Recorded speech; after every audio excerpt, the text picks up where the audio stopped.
Hello, this is Rod Ovid with another Take 5. We bring them every Monday through Saturday here on our Facebook page for Rod Ovid and for Logos Institute of Biblical Studies. We have a great study today, about 5 minutes long, and a little bit of a geography lesson. You're going to like this, I think. It's a familiar passage, one that we've heard sermons on before. It's found in the book of Revelation, chapter 3, beginning at verse 14.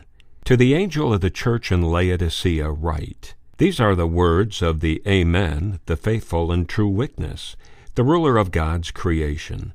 I know your deeds, that you are neither cold nor hot. I wish you were either one or the other. So because you are lukewarm, neither hot nor cold, I am about to spit you out of my mouth. Now, we've heard a lot on this passage. And I remember some of the sermons and some of the lessons that seemed to focus on the hot water being what was really awesome. We want hot water. This would be the good stuff. And somehow it's like the cold water was the bad stuff. You can't do much with cold, you can't take a bath in it and those kinds of things. And so it's like God is saying, look, I wish you were good or bad, just don't be lukewarm. I hate this being lukewarm. And we get it from the saying that, there's always movement. You're either going forward or you're going backwards. Don't just stand still. Well, I don't think going backwards or doing something bad is ever required or ever okay. It's not acceptable. And that's not what is being said here. So here's the geography lesson. Laodicea was a farming community about 150 miles east, almost due east of Ephesus. And it was part of a tri-city area. Laodicea did not have its own natural water supply. So in order for the community to survive, the Romans thought, hey, we can pipe it in. And they did. And they piped in from the north, about 5 miles almost due north, there is a city called Hierapolis. And Hierapolis was known for hot springs.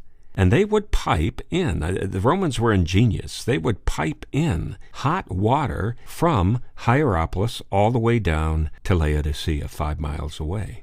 And just about to the east and a little bit south of Laodicea was Colossae, and we know that from the book of Colossians that Paul writes. And again, about 4 or 5 miles distance. And they were known for cold springs. They had refreshing, cold water, great to drink. And the Romans piped in cold water from the southeast all the way to Laodicea.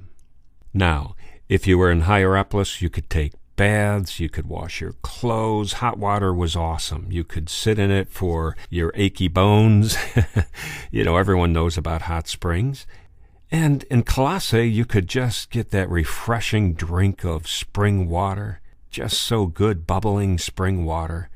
Now, for those that lived in Laodicea, in theory, everything sounds fine, but these would go through pipes. And by the time the water got to Laodicea, some 5 miles away, whether it started off hot or cold, by the time it got there, it was lukewarm, and it probably picked up a lot of soot on the way.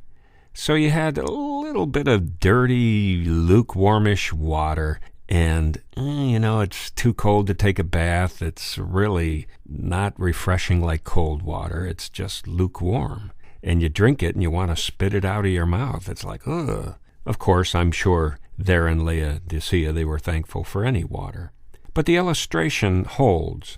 And so what God is saying here is, look, I love cold water. It has a purpose. It's awesome stuff. And if your cold water, be as cold as you can and refresh as many people as you can around you. Give them a good drink. Refresh them. Revive them.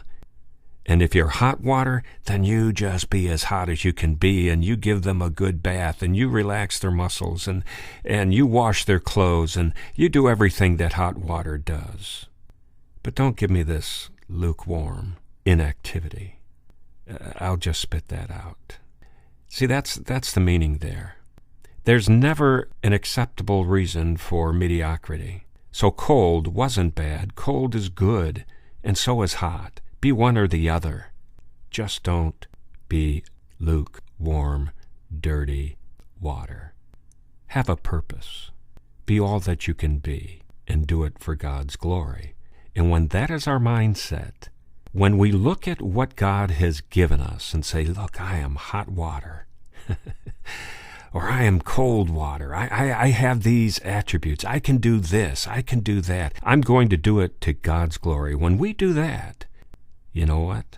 We will have a blessed day.